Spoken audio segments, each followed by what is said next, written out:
Dalangin at pag-aralan ng Biblia. Our Heavenly and Merciful Father God, thank you for saving us. Ama naming mahabagin na nasa langit, maraming salamat po sa pagligtas sa amin. And thanks to your grace, we complete the New Year retreat successfully. At maraming salamat po sa iyong biyaya na natapos po namin ang New Year Retreat ng matiwasay. Thank you for giving us the new resolution. Maraming salamat po sa pagbigay sa amin ng bagong resolusyon. And thank you for giving us the new year. At maraming salamat po sa pagbigay sa amin ng bagong taon. Please help us to live for God more in New Year. Pakiusap, tulungan po kami na mabuhay ng higit pa para sa Diyos sa paparating na New Year. We know that our 2025, this year, is full of your grace. Kaya alam po namin na ito pong aming naging taon ng 2025 ay puno po ng iyong biyaya. Thanks to your grace, we can preach the gospel. Kaya maraming salamat po sa iyong biyaya na naipapangaral namin yung Ebanghelyo. Thanks to your grace, many brothers and sisters grow up more. Maraming salamat sa iyo pong biyaya na marami pong brothers and sisters ang mga lumago. And thanks to your grace, we prepare the foundation of the church building. At maraming salamat po sa iyong biyaya na ihanda po namin yung pundasyon ng aming pong church building. In coming new year, please be with us and help us more. Sa paparating po na New Year, pakiusap, sumaamin ka po at higit mo po kaming gabayan. We really want to give all the glory only to you. Ninanais po talaga namin na ibigay lahat po ng kalawalatian sa iyo lamang. And today, when we study the Bible, please be with us and teach us with the help of Holy Spirit. At ngayon po sa aming pong pag-aaral ng iyong salita, na gabayan at tulungan po kami na kasama ng Espiritu Santo. We pray in name of Jesus Christ. Dinadalangin po namin ito sa pangalan ni Jesucristo. Amen. Amen. Last week, we studied about the tabernacle.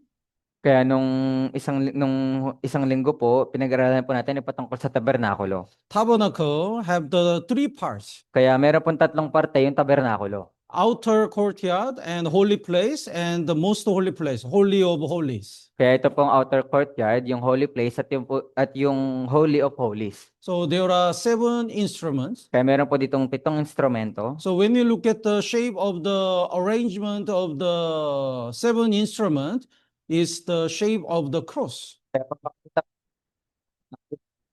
ng bawat instrumento,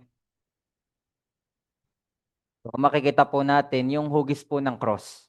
So the tabernacle is the shadow of Jesus Christ and also born again Christian. Kaya ito pong tabernakulo, ito po ay anino ni Jesucristo at ganoon din ng mga naipanganak na muli na Kristiyano. And as we studied the last time, the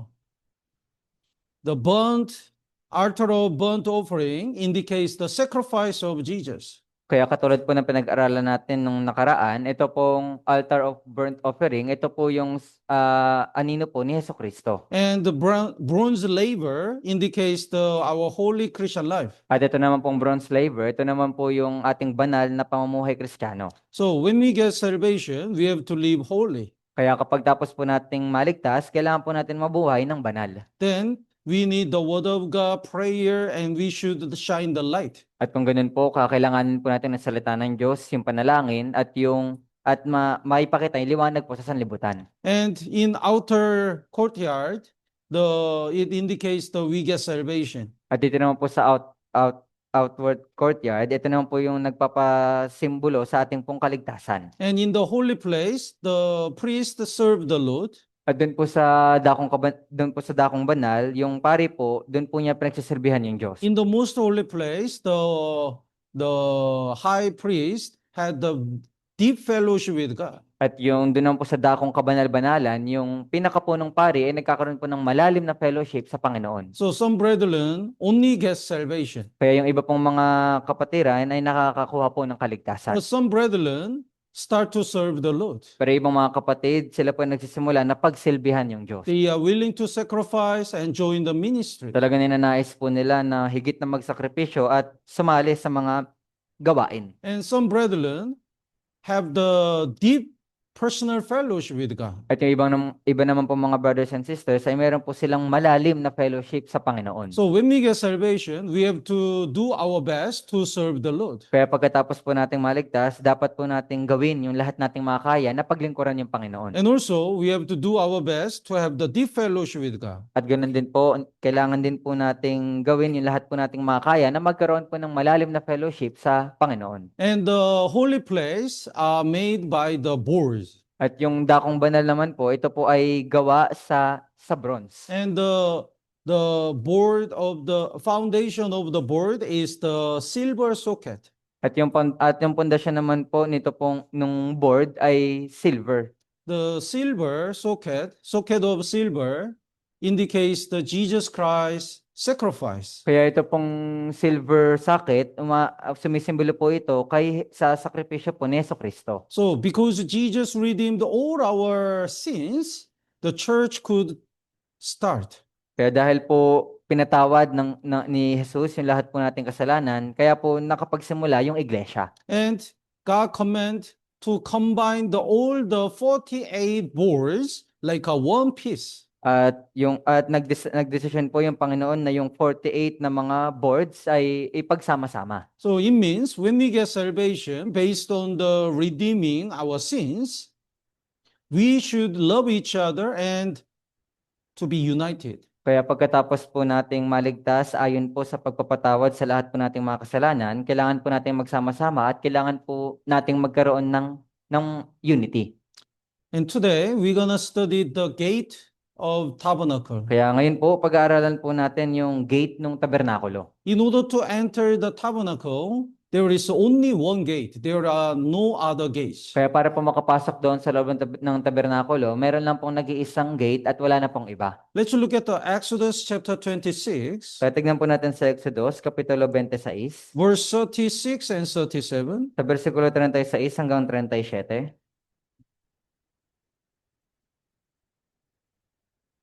Exodus chapter 26,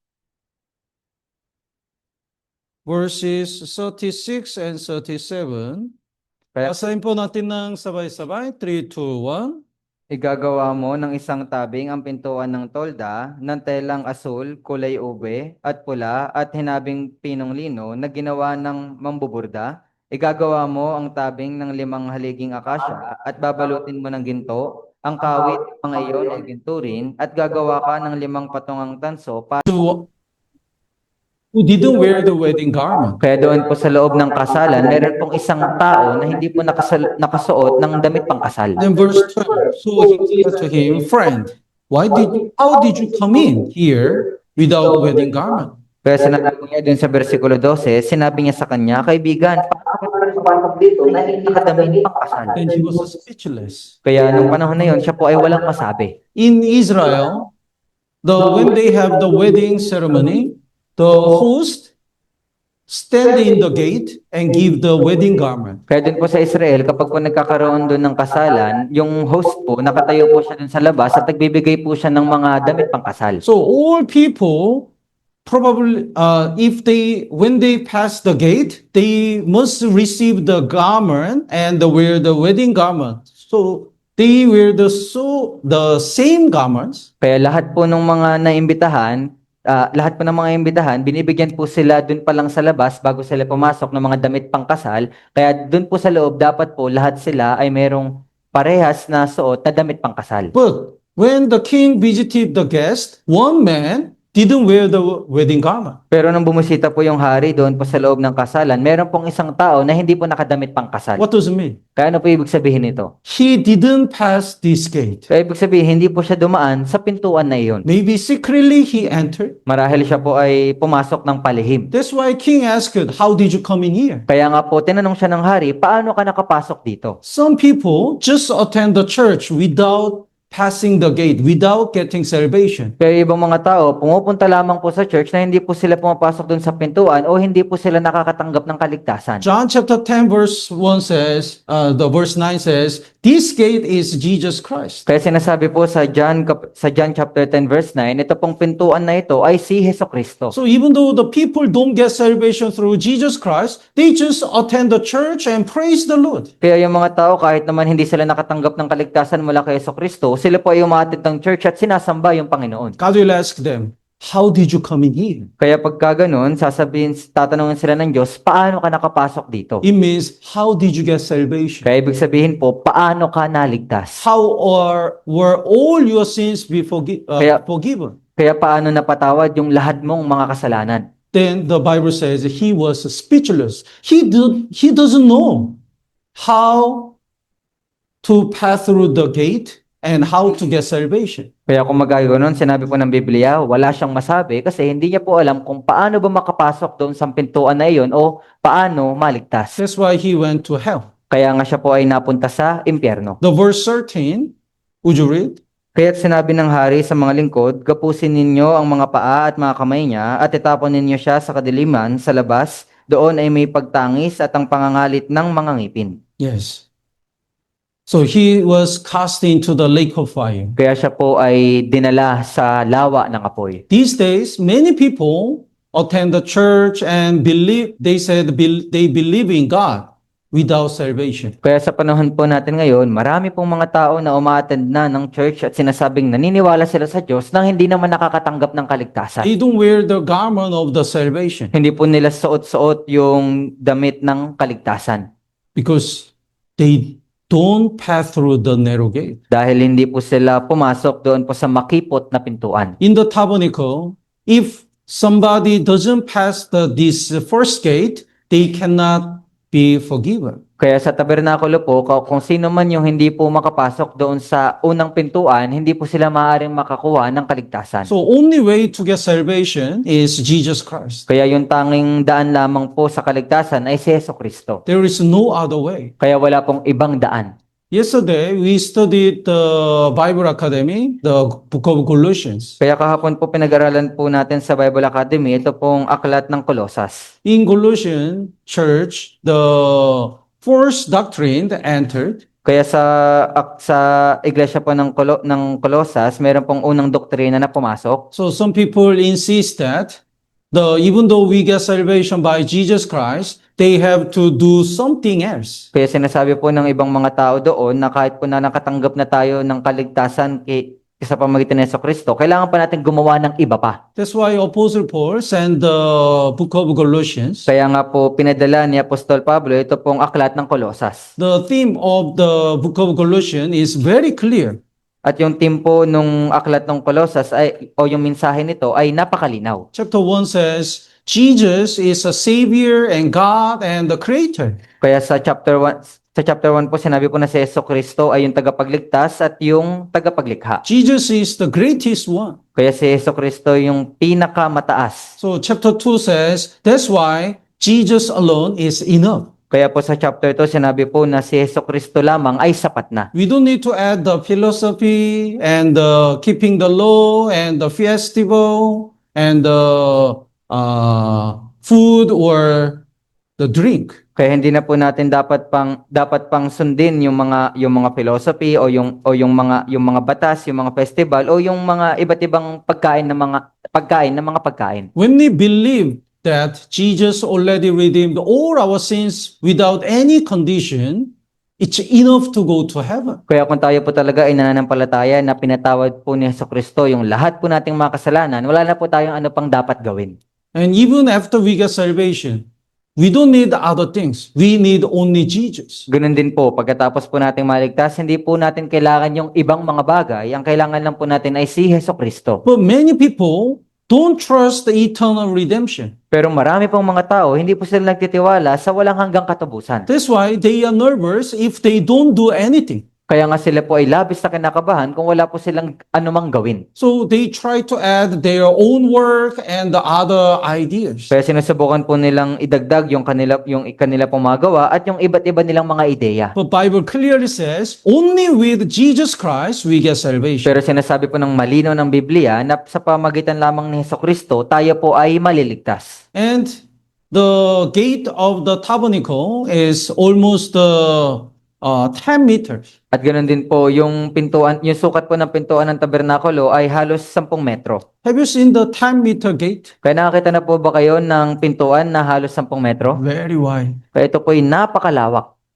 Maybe when they built a new church building, 10-meter gate. Kaya marahil po pagka nagtayo po tayo ng ating bagong church building, sana po ay 10 metrong pintuan. So anyway, it's very wide. It means God invite all sinners. Pero gayon pa man, kung gaano po itong kalawak, ibig sabihin, iniimbita po ni Jesucristo nun lahat po ng mga makasalanan. Let's look at the Matthew chapter 11, Kaya tignan po natin sa Mateo, Kapitulo 11. verse 28. Kapitulo 11, versikulo 28. Matthew chapter 11, verse 28. Come to me, all you who labor and are heavy laden, Kaya and I'll sinabi, give you the rest. kaya sinabi po, lumapit kayo sa akin kayong lahat na nalulupaypay at lubhang nabibigatan at kayo bibigyan ko ng kapahingahan.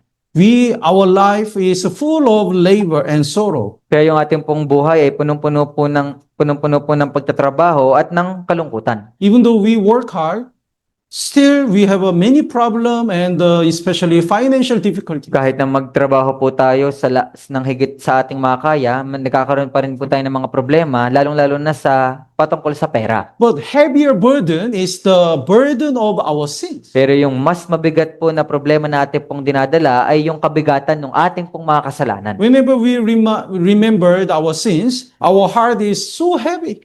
Sa tuwing naalala po natin yung patungkol sa kasalanan, yung ating pong puso ay hindi nagiging masaya. And when we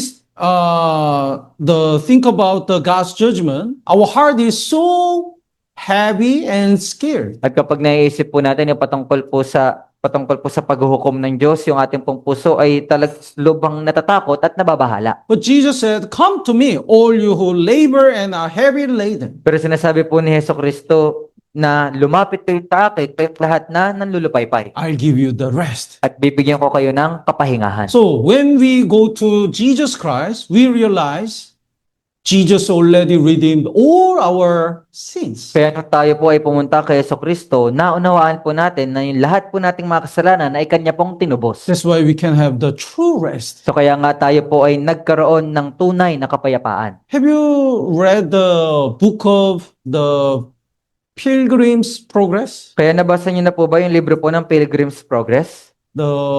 After the Bible, that is the super bestseller. Kaya pagkatapos po ng Biblia, ito na po yung sumunod na naging mabenta. When the Christian, the main character is a Christian, his name is a Christian, and he live in the city of the judgment. Kaya yung main character po dito ay si Christian. Ang pangalan po niya ay Christian at siya po ay naninirahan dun po sa lugar na kung saan huhukuman. So when you read the Bible, he realized he's a terrible sinner. Kaya kung nung nabasa po niya yung Biblia, naunawaan po niya na siya po ay miserableng makasalanan. And this city will be judged. At naunawaan po niya na ito pong lugar na kanya pong tinitirhan ay huhukuman. That's why he left to find the truth. Kaya nga siya po ay umalis upang hanapin yung katotohanan. So when he worked, he shout the eternal redemption. Eternal redemption. Kaya kapag siya po ay naglalakad, siya po ay sumisigaw ng walang hanggang katubusan, walang hanggang katubusan. And he was tempted to go many ways, morality, and the other keeping the law or other ways. At habang siya po ay nasa kanyang paglalakbay, siya po ay natutokso na dumaan sa ibang daan, katulad po ng yung daan ng moral o yung daan po ng mga kautusan. Well, finally, when he stand before the cross, the burden of sins are taken away. Pero nung sa kahulihan po, nung siya po ay tumayo doon po sa harapan ng krus, yung lahat po niyang kahirapan, lahat po niyang mga kasalanan ay nawala. He becomes very light. Kaya siya po ay naging maaliwalas. We also experienced that moment. Kaya naranasan din po natin yung ganong sitwasyon. When we listened the sin session, our heart was so heavy. Nung napakinggan po natin yung sin session, yung puso po natin ay lubhang nabibigatan. I remembered when I listened the sin session, I couldn't sleep at all in the whole night. Kaya naalala ko po, nung unang beses ko pong napakinggan yung sin session, hindi po talaga ako makatulog buong gabi. I wanted to deny all the Bible seminar, but whenever I summarize, So clear. Kaya sinusubukan ko po na hindi tanggapin yung napakinggan ko sa Bible seminar, pero sa tuwing ito po ay aking isa-summarize o isusulat, talagang naisip ko na ito po ay totoo. So my heart became heavier. Kaya nga yung puso ko ay higit pang nabigatan. And 5 a.m. or 6 a.m., I went to the Christian who evangelized me. At kaya no, That Christian's house. At kaya po nung alas 5 po ng umaga, pumunta po ako doon po sa bahay ng Kristiyano na nag-evangelize po sa akin. Give me the next session. Kaya bigay mo sa akin yung ikalimang session. I listened the Bible seminar with the cassette tape. You know cassette tape? Maybe youth group don't know cassette tape. The Walkman, cassette tape. Kaya nung ako po ay nakinig ng Bible seminar, nung panahon po na yun, cassette tape po yung ginagamit namin. If it's broken, I cannot find the way, I go to hell. Kaya kung yun po ay sira, hindi po ako makakakuha ng ibang daan at ako po ay mapupunta sa impyerno. That's why I carry the cassette tape like this. Kaya nga po iniingatan ko talaga yung cassette tape ng kagaya nito. Oh, don't come to me. Wait Very lang, important. wag ka lumapit sa akin ha. Here is the answer. Ito po yung kasagutan. I listened carefully and realized Jesus already redeemed all my past, present, the futures. At ako po ay talagang nakinig ng mabuti at naunawaan ko po na si Jesucristo, tinubos po niya yung lahat ng aking mga kasalanan mula sa nakaraan, sa ngayon at sa mga hinaharap. My heart became the full of joy. At yung puso ko po talaga ay napuno ng kagalakan. And I became so peaceful and I find the true rest. At ako po ay nakatagpo ng tunay na kapayapaan at tunay na kapahingahan. Thank you, Lord. I can go to heaven now. Kaya maraming salamat, Panginoon, makakapunta na ako sa langit ngayon. Since that time, I never lost this peace. Kaya simula po nung araw na yon, hindi na po sa akin nawala ito pong kapayapaan na ito. My heavy burden is taken away. Kaya yung lahat kong kabigatan ay naalis. Even after we get salvation, God wants to take away our burden. Kaya ganoon din po, pagkatapos po nating maligtas, ninanais po ng Diyos na alisin yung lahat po nating kabigatan. We have many concerns in our Christian life. Kaya napakarami po nating mga iniisip sa ating pong buhay Kristiyano. How can I evangelize my family? Kaya paano ko ma-evangelize yung aking pamilya? How can I solve this problem? Paano ko mareresolba itong problema na ito? Sometimes our heart, when we get salvation, our heart was full of joy, but little by little, our heart is full of concern. Kaya paminsan po, pagkatapos po nating maligtas, yung ating pong puso ay punong-puno ng kagalakan. Pero paunti-unti, yung ating pong puso ay napupununan ng mga alalahanin. But even that time, even in our Christian life, God says, "Come to me, all you who labor and are heavy laden. I'll give you the rest." Pero kahit po na gano'n yung nararanasan natin sa ating buhay Kristiyano, sinasabi po pa rin sa atin ng Diyos na lumapit kayo sa akin, kayong lahat na nabibigatan at lubang nahihirapan at bibigyan ko kayo ng kapahingahan. In the company, there is many workers. Kaya sa isa pong kumpanya, meron pong napakaraming mga manggagawa. And here is boss. At nandito po yung boss. They have many concern. Kaya meron po silang napakaraming mga alalahanin. Then, to take away their concern, the best way is report. Kaya para po maalis yung kanila pong mga alalahanin, ang the best na pwede nilang gawin ay i-report. When they report, it's not their concern anymore. At kapag ito po ay kanilang sinabi sa iba, hindi na po nila ito magiging alalahanin. They have to worry about their concern. Kaya yun na pagsabihan po nila, yun na yung mga mag-aalala patungkol po sa kanilang alalahanin. Finally, the boss should take all the concern. At sa kahulihan po, yung boss, siya po yung tatanggap ng lahat po ng mga alalahanin. So, when we get salvation, we still have the many concerns in our life. Kaya ganoon din po, na pagkatapos nating maligtas, meron pa rin po tayong napakaraming mga alalahanin sa ating buhay. The best way to transfer our concern to God is prayer. At yung pinakamabisa na dapat po natin gawin sa ating pong buhay Kristiyano ay ibigay ito sa Diyos, yung pananalangin. Lord, I don't know what to do. Kaya maaari po natin sabihin na, Panginoon, hindi ko alam kung anong gagawin. My situation is this, and I worry about this. Kaya yung sitwasyon ko ay ganito, ganyan, at nag-aalala ako sa ganitong bagay. God will say, I got it. At sasabihin ng Diyos, ako ang bahala. I'll take it, and now it's my concern. Kaya kukunin ko ito at ngayon ito na ay aking alalahanin. So after we get salvation, also we have to transfer our concern and the burden to Jesus. Kaya ganoon din po na pagkatapos po nating maligtas, kinakailangan po natin na ibigay lahat po nating alalahanin at mga problema kay Hesus Kristo. And the tabernacle has only one gate. So only through Jesus Christ we get salvation. Kaya at dahil po yung tabernakulo ay meron lamang pong isang pintuan, ibig sabihin sa pamamagitan lamang po ni Hesus Kristo, tayo po ay maliligtas. And that's why God is inviting all sinners. At ito po ay napakalawak, kaya po iniimbitahan ni Hesus Kristo yung lahat po ng mga makasalanan. But another important lesson is, even though it's wide and everyone can come, if they don't want, they cannot come in. Pero yung isa pang mahalagang aral po dito, na kahit na napakalawak ng pintuan at kahit sino pwede pumasok, kung wala silang pusong nagnanais, hindi po sila makakapasok. Jesus already redeemed all people's sin. Kaya yung si Hesus Kristo po, pinatawad niya na yung lahat po ng kasalanan ng sanlibutan. But if people don't want to get salvation, they cannot get salvation. Pero kung yung mga tao hindi po nila nanaisin na matanggap yung kaligtasan, hindi po sila maliligtas. Matthew chapter 7, Kaya sa Mateo Kapitulo 7, Matthew chapter 7, verses 7 and 8. kaya Mateo Kapitulo 7, versikulo 7 hanggang 8, Would you read?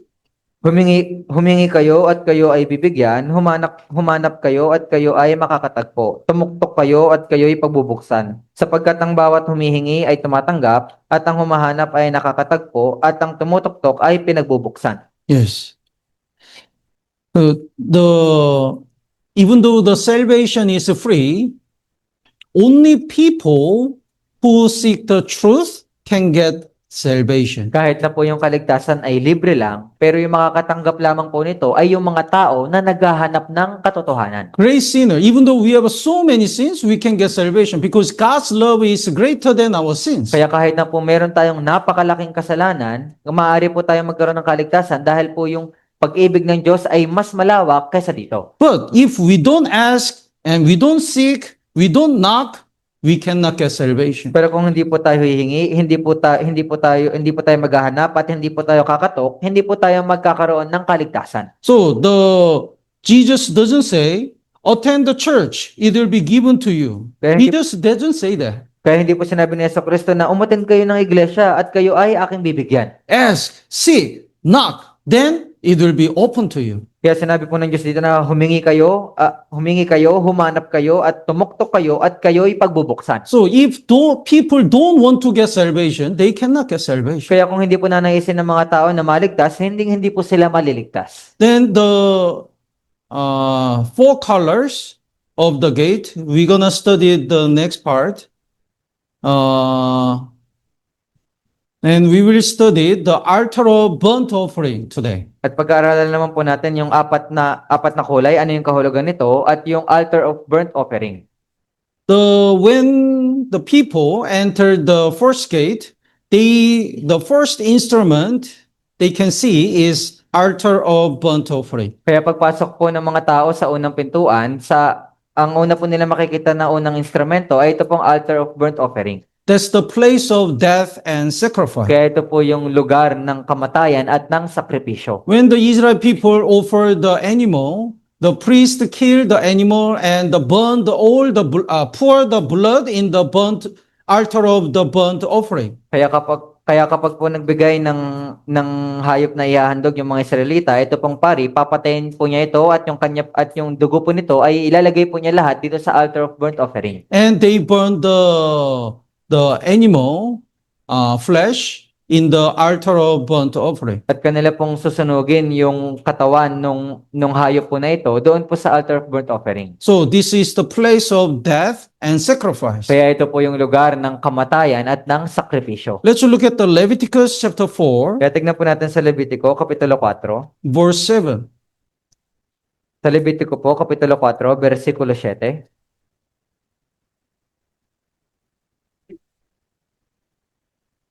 Leviticus chapter 4, verse 7. Levitico, Kapitulo 4, versikulo 7. Would you read? Maglalagay ang pari ng kaunting dugo sa mga sungay ng dambana ng mabangong insenso sa harapan ng Panginoon na nasa toldang tipanan at ang nalabi sa dugo ng toro ay ibubuhos sa paanan ng dambana ng handog na sinusunog na nasa pintuan ng toldang tipanan ng kapulungan. So priest pour all the blood to the altar of the burnt offering. Kaya yung- The burnt offering. Kaya yung pari po, ilalagay po niya yung lahat po ng dugo doon po sa sungay ng dambana. And verse 10, would you read? Gaya ng pag-alis ng mga ito sa bakang lalaki na alin ng handog pangkapayapaan at ito ay susunugin ng pari sa ibabaw ng dambana ng handog na sinusunog. So he burned all the offering in the altar of burnt offering. Kaya po sinunog po ng pari yung lahat po ng katawan ng hayop doon po sa sungay ng dambana. So altar of burnt offering is the place of death. Kaya ito pong sungay ng dambana, ito po ay lugar ng kamatayan at ng sakripisyo. It indicates the death of Jesus and the sacrifice. Kaya ito po ay pumapatungkol sa kamatayan po ni Jesucristo at yung kanya pong sakripisyo. Without passing the burnt offering, people cannot enter the holy place. Kaya kung hindi po sila makakadaan dito po sa paghahandog, dito po sa sungay ng dambana, hindi po sila makakapasok doon po sa dakong banal. Without sacrifice and death of Jesus Christ, nobody can have the true fellowship with God. Kaya kung wala po yung kamatayan at sakripisyo po ni Jesucristo, wala pong sinuman yung maaring magkaroon ng tunay na fellowship sa Panginoon. Without blood, without altar of burnt offering, if somebody entered the holy place, he must be dead. Kaya kung wala po yung dugo at wala po yung sungay ng dambana, kung sino man po yung papasok na tao na wala po yung mga bagay na ito, siya po ay mamamatay. But when they pass, they boldly enter the holy place. Pero pagkatapos po nila itong daanan, meron po silang katapangan na makapasok po doon sa dakong banal. Let's look at the Hebrew chapter 10. Kaya tignan po natin sa Hebreo, Kapitulo 10.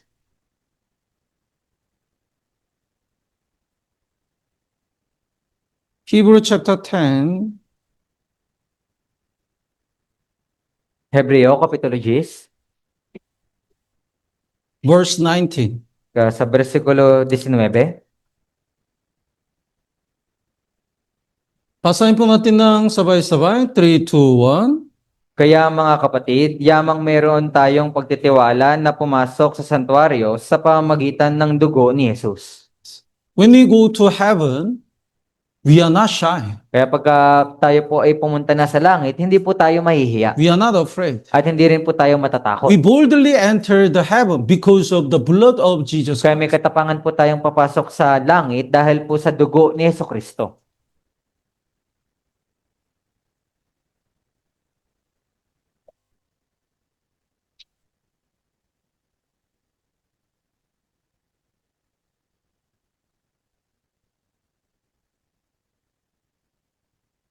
His name is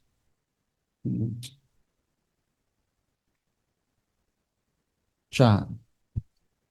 Kaya ang pangalan po niya ay John. And here is his friend. At ito naman po yung kanyang kaibigan. His name is Mike. At ang pangalan po niya ay Mike. John borrowed the money from Mike. Kaya si John po, humiram siya ng pera kay Mike. 500. At 500. Then, after he spent all, he cannot pay back. At pagkatapos po niyang gastusin ito lahat, hindi po niya kayang magbayad. Then his house is here. And his house is here. At kanya pong bahay ay nandito, at yung isa naman po, yung kanyang bahay ay nandito. And here is the school. At ito po yung kanilang paaralan. So, in order to go to school, he has to pass the Michael's house. Kaya para po siya ay makapunta sa kanyang pong paaralan, kailangan po niyang dumaan doon po sa bahay ni Mike. Whenever he passed this way, Mike always says, Utang. Kaya sa tuwing po dadaan si John doon po sa bahay ni Mike, lagi po sinasabi ni Mike na, yung utang mo, Aking pera? aking pera. Aking pera. Aking pera. Yung pera ko. You have to pay. Kaya kailangan mo magbayad. So John is really shy to pass this way. Kaya si John po, talaga siya po ay nahihiya na dumaan sa daan na ito. So in the morning, he woke up early and go to the school in this way. Kaya sa kinaumagahan po, siya po ay babangon ng maaga at pupunta siya sa kanyang paaralan sa daan na ito. He's very tired, Kaya siya po ay pagod na pagod. but he's shy to go this way, so always follow this way. Pero nahihiya po siya na dumaan sa daan na ito, kaya palagi siyang dumadaan sa kabilang daan. His father heard that. At yung kanya pong ama ay narinig po ito. So father says, "Don't worry, I'll pay for you." At sinabi po ng kanyang ama na huwag kang mag-alala, ako ang magbabayad para sa iyo. And he paid 500. At kanya pong binayaran si Mike ng 500. Then the John worked this way or this way? Kaya kung si John po, saan po siya dadaan? Sa daan ba na ito o sa daan na ito? Shortcut, right? Kaya doon na po sa mas mabilis, tama? He boldly worked this way. Kaya meron na po siyang katapangan na dadaan sa daan po na iyon. He's not afraid of Mike anymore. At hindi na po siya matatakot kay Mike. Mike says, "My money." Kaya pag sinabi ni Mike na, yung pera ko. Then he boldly say, "My father already paid you." At meron po siyang katapangan na sasabihin na binayaran ka na nung ama ko, di ba? So we have many sins. Kaya meron po tayong napakaraming mga kasalanan. But Jesus already paid all. Pero si Jesucristo, binayaran po niya ito lahat. That's why now we are not afraid or scared to go to heaven anymore. Kaya nga ngayon, hindi na po tayo natatakot o hindi na tayo nag-aalala na pumasok po sa langit. We boldly go to heaven because of the blood of Jesus Christ. Kaya meron na po tayong katapangan na pupunta sa langit dahil po sa dugo ni Jesucristo. And let's look at the Exodus chapter 21, At tignan po natin, 27 sa Exodo, Kapitulo 27. and verse 1. Exodo, Kapitulo 27, versikulo 1. Basahin po natin ng sabay-sabay. 3, 2, 1. Gagawin mo ang dambana na yari sa kahoy na akasya na 5 siko ang haba at 5 siko ang luwang. Ang dambana ay gagawing parisukat at ang taas nito ay 3 siko. So God command, "You shall make an altar of acacia wood." At kaya sinabi po ng Diyos na gagawin mo ang dambana na yari sa kahoy na akasya. In Hebrews, acacia wood is called the sittim wood. Kaya po sa Hebrews na salita, yung ibig sabihin po ng kahoy na akasya ay sitting wood. So this is the acacia wood in Israel. Kaya ito po yung kahoy ng akasya sa Israel. It looks pangit Kaya mukha po itong pangit. because in the desert, no water. Dahil po doon sa disyerto, wala naman pong tubig. So and the sunshine is so strong. Kaya at yung sikat po ng araw ay napakalakas. So wood, the tree is twisted because of the hot weather. Kaya nga po yung kahoy, ito po ay umikot na dahil po sa napakainit na weather. But look at this. Even though the no plants cannot grow up, acacia wood survive and green. Pero tignan niyo po ito, kahit na po maraming mga halaman yung hindi po nakakasurvive dito, pero ito pong puno ng akasya ay nakatayo at ito po ay kulay berde.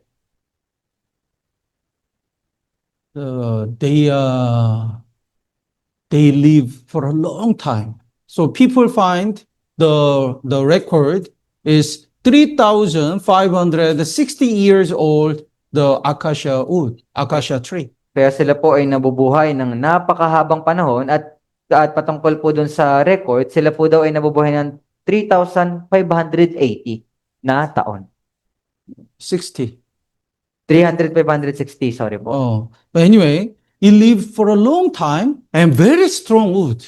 Pero gayon pa man po, ito po ay napakahabang panahon at napakalakas po na kahoy. Even though it looks poor. Kahit na po siya ay mukhang hindi matibay. This is the shadow of Jesus Christ. At ito po yung anino ni Jesucristo. When Jesus came to this world, he was not handsome and he has no beauty. Kaya pagkatapos nung nagpunta po si Jesucristo dito po sa libutan, hindi po siya gwapo o wala pong anumang kagandahan na makikita sa kanya. He was pangit. Kaya siya po ay pangit. And nobody likes him. At walang sino man po yung may gusto sa kanya. But he was so strong and eventually he achieved the eternal redemption on the cross. Pero siya po ay napakalakas at sa kahulihan, napagtagumpayan po niya yung kanya pong mission doon po sa krus. Then why the acacia wood is so strong and live for a long time. Kaya ang tanong po dito, bakit po yung kahoy ng akasya ay napakatibay at nabubuhay ng napakatagal na panahon? Because in the desert, there is no water. That's why the acacia tree, spread the root very deeply. Kasi dahil po doon sa disyerto, dahil wala pong tubig doon, yung ugat po ng akasya, kanya po itong inispread ng napakalalim. If it spread the root this much, it easily dies. Kaya kung ipapakalat po niya yung kanya pong ugat ng ganito lamang kahaba, siya po ay mamamatay agad. So until he find the water, he spread the root and root. Kaya hanggang sa makatagpo po siya ng tubig, kanya pong pahabain pa ng pahabain yung kanyang mga ugat. And people find the one acacia tree which spread the root up to 2 kilometer. Kaya meron pong nakadiskubre na yung pinakamahaba po na nakuha ng ugat doon po sa acacia tree ay 200 na kilometro. 2 kilometer. Kaya 2 kilometro. Oh. Finally, he find the water. Kaya sa kahulihan, siya po ay nakatagpo ng tubig. Then, it has nothing to worry. Kaya kung magkaganon po, wala na po siyang anumang dapat alalahanin. The sunshine is so strong and no water, but when the other trees dies, this acacia tree so peaceful because it's already connected with water. Kaya kahit na po ay napakatirik nung araw, ito pong puno ng akasya, hindi na po siya mag-aalala dahil po meron na po siyang tubig na pinagkukunan. In order to find the water, sometimes there is the big rock and the root pierce the rock and reach the water. Kaya para lamang po makatagpo ng tubig, kung paminsan po, meron pong nadadaanan yung kanyang ugat na malaking bato at kanya po itong binubutas at para po lang makapasok doon sa lugar na may tubig. When Jesus came to this world, Jesus always was connected with God. Kaya nung pumunta po dito si Jesucristo sa sanlibutan, si Jesucristo ay palaging konektado sa Diyos. That's why even though he was persecuted and faced on so many hardships, he overcame. Kaya kahit na po siya ay labis na inuusig at nakadaan sa napakaraming mga paghihirap, kanya po itong nalagpasan. How can we live for God in this world? Kaya paano po tayo mabubuhay sa Diyos sa sanlibutan ito? How can we be always green and fruitful? Kaya paano po tayo magiging makulay na kagaya ng berde at magiging mapayapa? The first step is we have to spread the root wider and deeper. Kaya yung una pong step na dapat natin gawin, kailangan po nating palawakin yung ating mga ugat. We should connect with the Word of God and the fellowship and prayer. Kailangan po nating kumonek doon po sa salita ng Diyos, sa fellowship at sa pananalangin. No matter how difficult it is, we have to connect with the Word of God. Gaano man po kahirap yung ating pong nararanasan, kailangan po nating hanapin at kumonek doon po sa salita ng Diyos. Then this Christian always green and fruitful. Kaya kung magkaganon po, ito pong Kristiyano na ito, palagi po siyang kulay berde at palaging makulay yung kanya pong buhay. One brother is so busy in the work. Kaya meron pong isang Kristiyano, isang brother na palagi po siyang busy sa kanyang trabaho. But he really wants to spread the root and connect to the Word of God. Pero talaga pong ninanais niya na palawakin yung kanya pong ugat at kumonek dun po sa salita ng Diyos. So he removed the cover of the Bible Kaya kanya pong tinanggal yung cover ng kanya pong Biblia and covered with the manure, the cover of manure in that company. at kanya po itong pinalitan ng cover nung manual po nung kanila pong kumpanya. So whenever he has a time, he read the Bible. Kaya sa tuwing siya po ay merong oras, siya po ay nagbabasa ng Biblia. Then other co-worker says, "Wow, you study the manual very well." At isipin po na iba niya mga katrabaho, talagang pinag-aaralan mo ng matindi yung manual natin . Yes, this is my spiritual manual. Kaya sasabihin niya na, oo, ito yung spiritual na manual ko. And he tore the one page, each page, and in the table, he put some pages in the table. At kanya pong pinupunit yung ilang mga pages po doon sa Biblia at doon po sa kanyang lamesa ay nilalagay niya po yun doon. Whenever he has a time, he read that page. Kaya sa tuwing meron po siyang oras, binabasa po niya yung mga pages na iyon. He is doing his best to connect with the Word of God.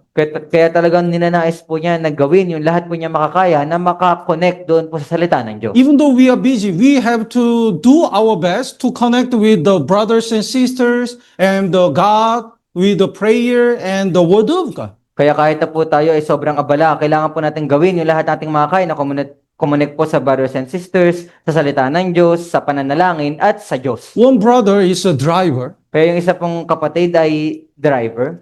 so he cannot listen the Wednesday sermon and the other fellow cannot join the other fellowship. Kaya siya po ay hindi maka-attend sa mga Wednesday sermon at hindi po makapunta rin sa ibang mga fellowship. But in order to connect with the Word of God, he always listen while he's driving. Pero para lamang po siya ay makakonect doon po sa salita ng Diyos, siya po ay nakikinig ng mga sermon habang nagmamaneho. Then he really concentrate that sermon one day, At yung isang araw po, talaga pong siya ay nagtuon pansin doon po sa sermon na iyon. and he listen and listen. Oh, tama.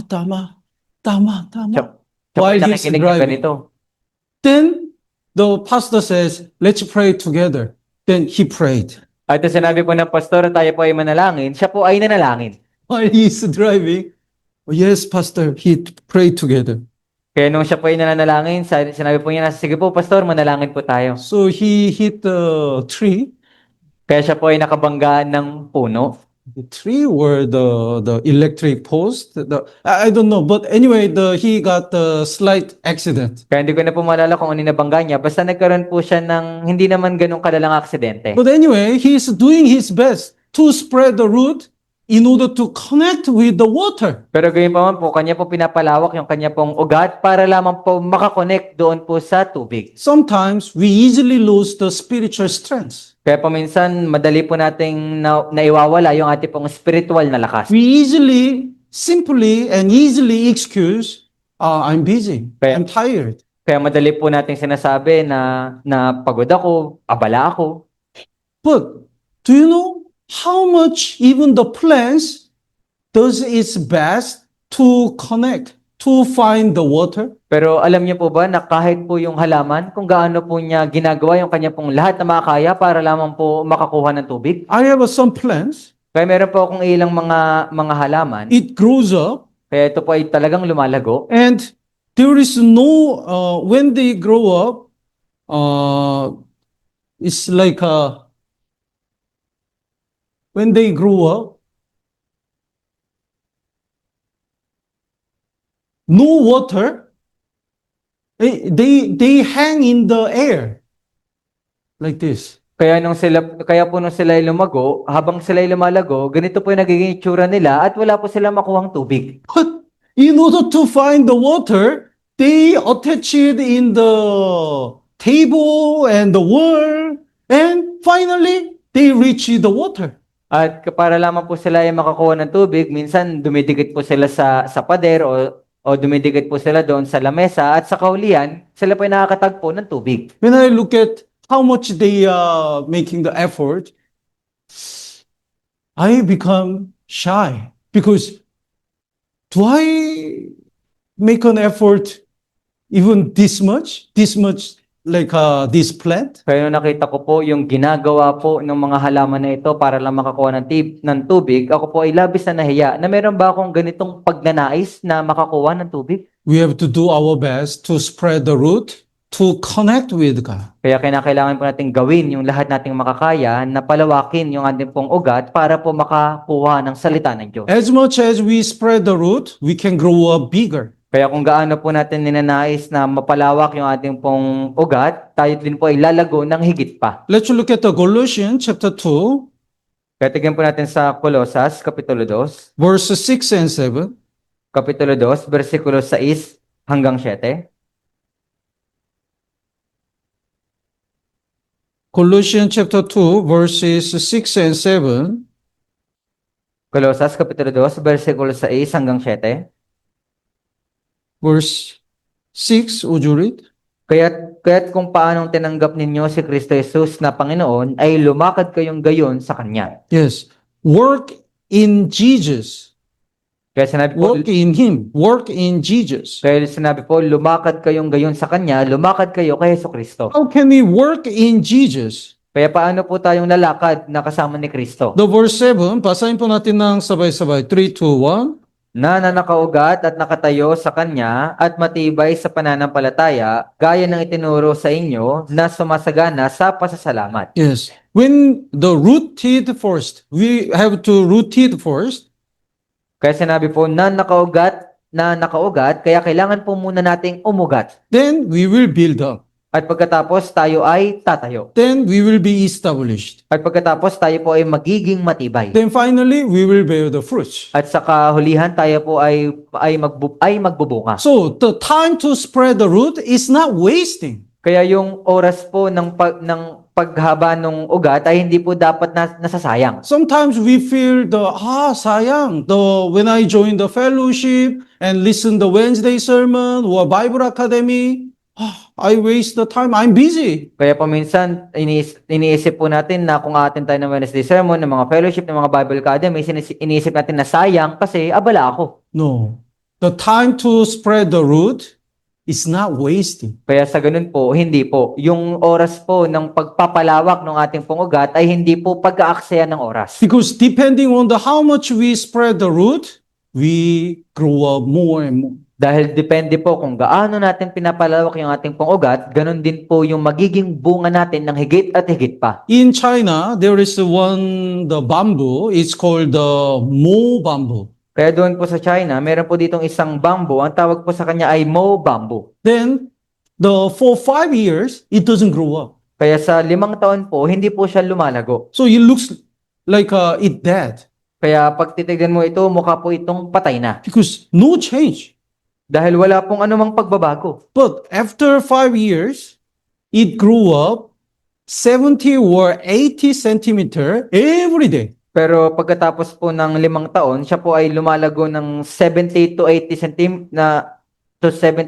centimeter kada taon. So in few days, it grew up to the 30 or 40 meter. Kaya sa loob lamang po ng ilang araw, siya po ay lumalago ng 30 or 40 na metro. Why?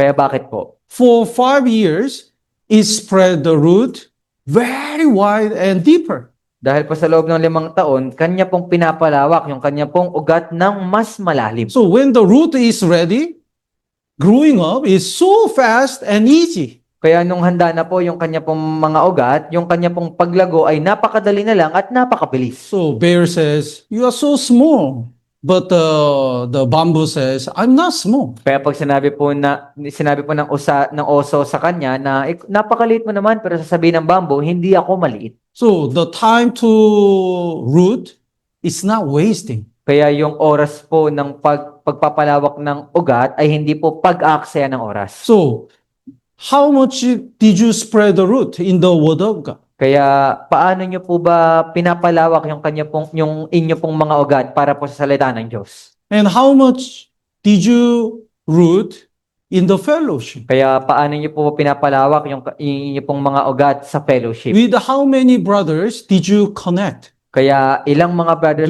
Do you connect? Kaya ilang mga brothers po yung inyo pong nakakausap? How much do you connect with God? Kaya gaano po kayo kakonektado sa Diyos? So we have to spread the root. Kaya kailangan po nating palawakin yung ating pong mga ugat. Let's look at the Psalm number 80. Kaya tingnan po natin sa mga awit, chapter 80.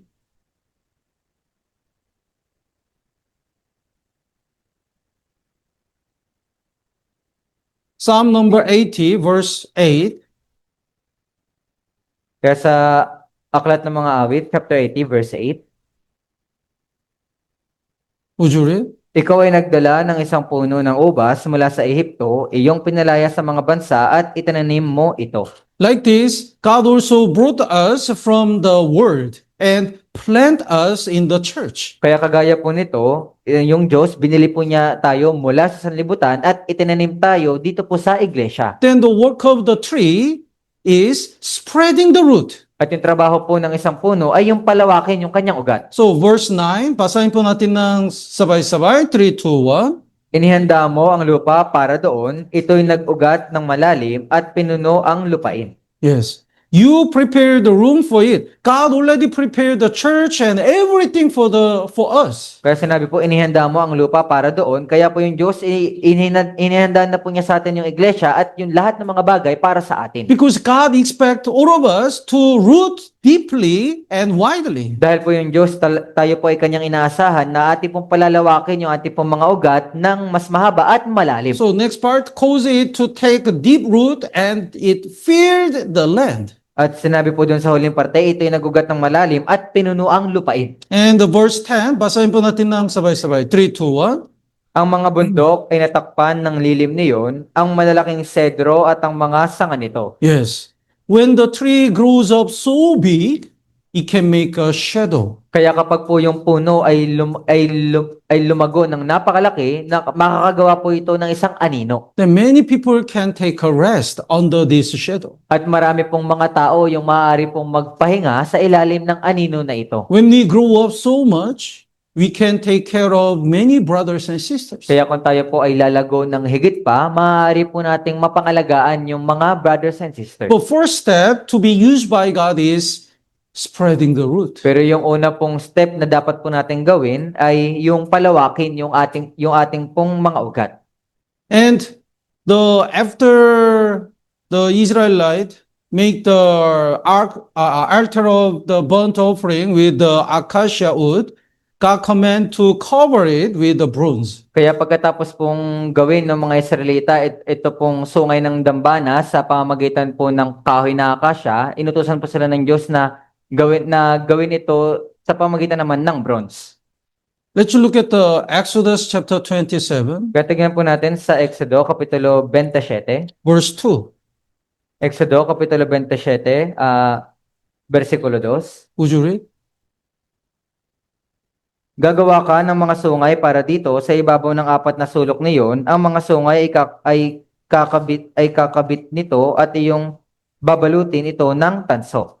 So it is overlaid with the bronze. Kaya ito po ay binalutan ng tanso. The bronze in the Bible indicates the judgment. Kaya yung tanso po sa Biblia, ito po ay pumapatungkol sa paghukom. In the wilderness, when Israel people complain, God sent the fiery serpent.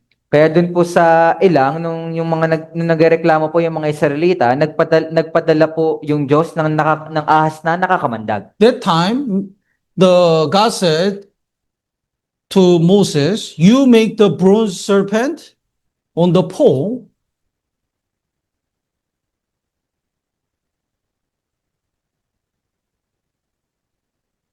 At ng panahon po na yun, inutusan po ng Diyos si Moises na gumawa po ng ahas na tanso doon po sa isa pong stick o pole. Then when the people look at the bronze serpent, they'll be clean. They'll be live. At yung mga tao kapag po sila ititingin dito po sa ahas na tanso, sila po ay gagaling. What does it mean? Kaya ano pong ibig sabihin nito? This bronze serpent is the shadow of Jesus Christ. Jesus Christ will be judged like this bronze serpent. Kaya ito pong ahas na tanso, sumisimbolo po ito kay Jesucristo na si Jesucristo siya po ay huhukuman. So bronze in the Bible is judgment. Kaya yung tanso po sa Biblia, ito po ay pumapatungkol sa paghukom. So in the altar of the burnt offering, like an altar of the burnt offering is overlaid with the bronze. Jesus was judged for our sins. Kaya kagaya po ng sungay na dambana na nabalot ng tanso, si Jesucristo po, siya po ay nagsakripisyo para sa atin. And also, it indicates the victory. Bronze indicates the victory. At ganoon din po yung tanso, ito po ay pumapatungkol sa pagtatagumpay. The acacia wood is weak in the fire, Kaya yung kahoy po ng akasya, ito po ay mahina sa harapan ng apoy. but when it's covered with the bronze, it can endure the fire. Pero kung ito po ay nababalutan ng tanso, kaya po niyang mapagtiisan yung apoy. So Jesus was judged instead of us, Kaya nga po si Jesucristo ay hinukuman sa halip na tayo. but Jesus is resurrected. Pero si Jesucristo, siya po ay muling nabuhay. So the altar of the burnt offering indicates the death and resurrection of Jesus. Kaya po yung sungay ng dambana, ito po ay pumapatungkol po sa kamatayan at muling pagkabuhay ni Jesucristo. Let's look at the 1 Corinthians. Kaya tingnan po natin sa unang Korinto. 1 Corinthians chapter 15, Kaya unang Korinto, Kapitulo 15, verse 1. sa versikulo 1 po. Moreover, brethren, I declare to you the gospel which I preached to you, which also you received and in which you stand. What is the gospel? Kaya ngayon mga kapatid, ipinaalala ko sa inyo ang magandang balita na ipinangaral ko sa inyo na inyo nang tinanggap na siya namang ninyong pinanindigan. Kaya ano po yung ebanghelyo? The verse 2 says, through this gospel, people can get salvation. Pero sa versikulo 2, sinabi po, nasa pamagitan nito kayo ay ligtas. Then what's the content of the gospel? Kaya ano po yung nilalaman po ng ebanghelyo? Many people say, I believe in gospel. Kaya marami po mga tao sinasabi nila, naniniwala ako sa ebanghelyo. Then what's the gospel? Kaya ano yung ebanghelyo? The gospel, the true meaning of the gospel is the death and resurrection of Jesus. At yung totoo pong kahulugan ng ebanghelyo, ito po yung kamatayan at muling pagkabuhay ni Jesucristo. That's the verse 3 and 4. At ito po yung versikulo 3 at 4. Basahin po natin ng sabay-sabay. 3, 2, 1. Sapagkat ibinigay ko sa inyo una sa lahat ang akin ding tinanggap na si Kristo ay namatay para sa ating mga kasalanan ayon sa mga kasulatan at siya'y inilibing at muling binuhay ng ikatlong araw ayon sa mga kasulatan. Jesus died for our sins. Kaya si Jesus po ay namatay para sa ating mga kasalanan. And He rose again third day. At siya po ay muling nabuhay sa ikatlong araw. So death and resurrection of Jesus is the gospel. Kaya yung pagkamatay at yung muling pagkabuhay ni Jesucristo, ito po yung ebanghelyo. Jesus died for our sin, and in order to prove that He died for our sin, and in order to give us His righteousness to us, He was resurrected. Kaya sa Jesucristo po, upang kanya pong patunayan na siya po ay namatay para sa lahat nating mga kasalanan, siya po ay namatay at muling nabuhay upang ibigay po sa atin yung kanya pong katwiran. So the altar of burnt offering indicates the Jesus and the gospel. Kaya po yung sungay ng dambana, ito po ay pumapatungkol kay Jesucristo.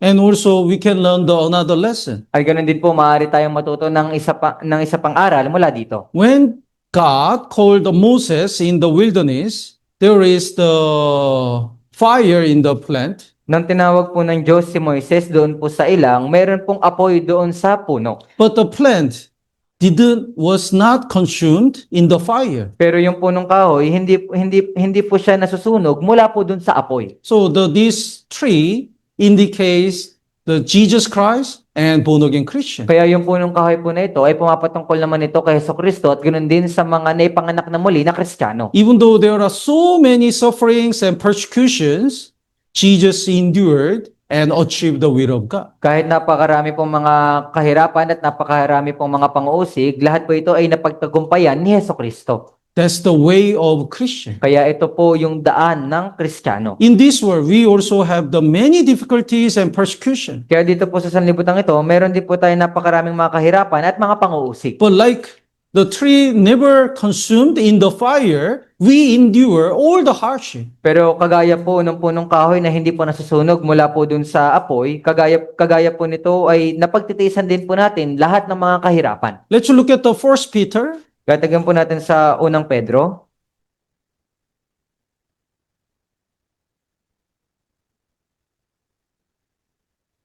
First Peter chapter 1, verse 5. Kaya unang Pedro, Kapitulo 1, versikulo 5.